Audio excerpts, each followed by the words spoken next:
Right, we thought for this week, top tip, that it was my turn to have a bit of a thought. And because I was interviewing Nige and Stuart about support, I thought it'd be quite interesting just to do the blog post about support teams and how that works. And I think basically we feel, ultra running is a very individual sport. You spend hours on your own. Obviously, it's nice to be able to run with people when you can, but we basically spend a lot of time on our own. And it does feel quite a personal challenge and a lonely thing at times. But one of the things which I think we are aware of, that having a good support team is vital, and having a team behind you that helps you. And different races have different thoughts. So you've got some races that allow a support team, others don't. You've got some races that you can have a support runner with you, and others don't. And there's lots of different ideas about how that works. And I was in the blog post I wrote for this week, there's two races that I've done which sort of show that. First, the West Harlem Way race, which I've done 6 times and very involved in. And you have to have a support team on that one. So you have to have at least 2 people, and at least one of them needs to be able to run with you if you go through a second night and you need help. So that creates an atmosphere where you meet your support team quite regularly, and they can give you food and change of kit, so you don't have to carry too much. And it makes the race a lot easier in loads of ways because you've got that emotional support. And then another race I've done a couple of times is the Lakeland 100. And on that race, you're not allowed a support team. You can have family meeting you at 1 or 2 places, but they can't give you anything. They just have to cheer and give you a wave as you go past. And that creates a different type of race. You have to carry more things, and you have to look after yourself in different ways. So different races will have different ideas on support and how that comes together. And I think preparing for a race, you need to know what you do, what's there. So for a race like the West Harlem Way, where you can have support regularly, you don't need to carry so much gear. So I train easy. When I train, I don't carry so much stuff. Whereas for the Lakeland 100, when I trained for that one, I've made sure I carry a lot more, because that's what you'll have in the race. So preparing in that way.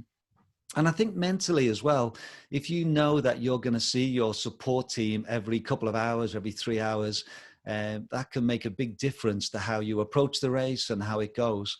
And I think with the Lakeland race, it's quite interesting because the support teams, the marshals at each checkpoint, they become amazing. And some of them have fancy dress, and they become a real, your support. And if you know that's coming, that can really help as well. So with this podcast, and a bit later on, we're going to talk to Nige and Stuart. And I think they looked at the whole idea, and some people struggle to find support.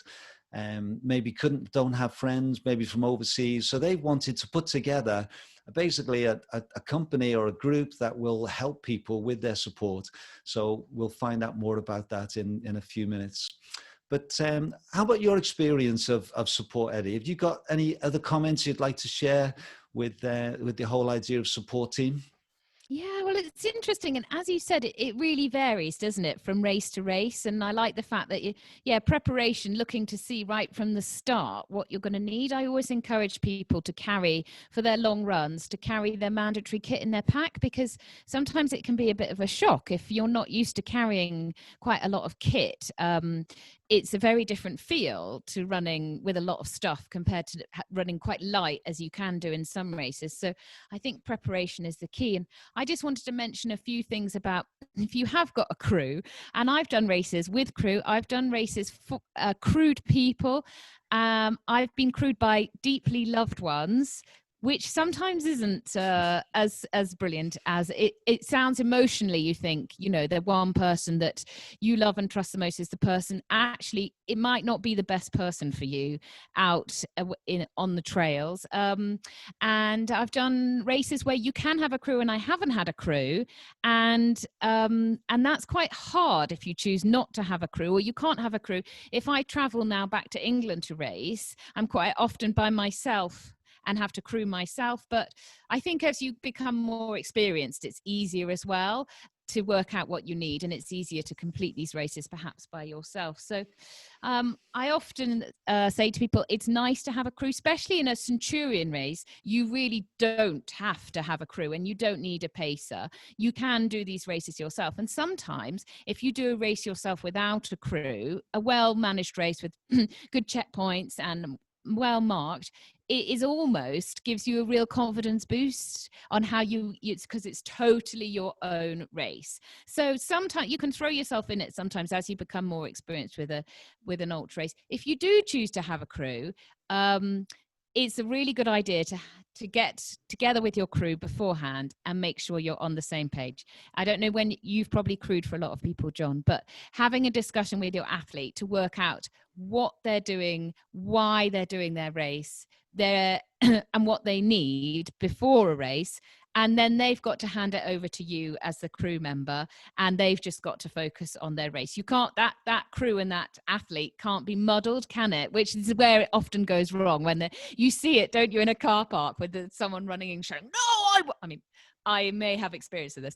Oh, I want the third, where's my third? You know, having a huge, but we always say, and I always say, what goes on the race course stays on the race course. It doesn't reflect the relationship at all. So keeping it simple, I think, is really key, both as a crew member and as a runner, isn't it? I've seen as athletes sometimes come to me with huge detailed spreadsheets of how they're going to run a long race. And I think that's really good for a lot of people. It's part of the mental preparation before the race. But I'm sure most people, then it all goes to pot, doesn't it? When you actually start the race, you merely are focused on getting to the finish, and whatever that day throws at you, you've got to work through. No amount of detailed spreadsheet is going to help you.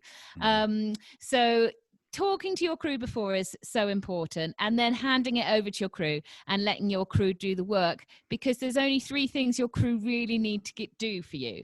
It's give you water, give you food, and keep you moving. That's really as complicated as it gets, isn't it? Yes, they can throw you all the emotional support. They can be either, if you've decided you're going to be like, get out there, there's no chat, or they might be like giving you a hug, whatever works for you.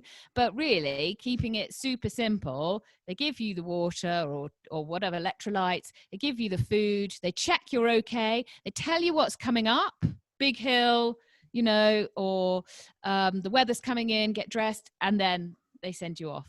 So keeping it simple. But I mean, having a good crew can change a race experience. Last year I did Autumn 100, and you don't need a crew because it's a spur. I know we'll be tracking it very soon. It's a cross, so you run out and then you come back, and then you run out and come back. So you don't have crew for that race, but you can have a pacer, and I didn't have a pacer. And when it got dark and you're up and you're in the pitch black in the woods, 2 head torches is incredible compared to 1 head torch.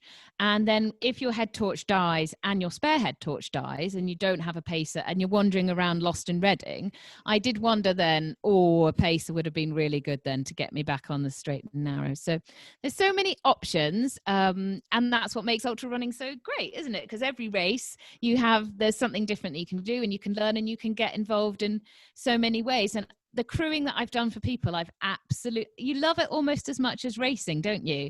Getting somebody to a finish line and going through the whole experience with them is something that you'll never forget. Yeah.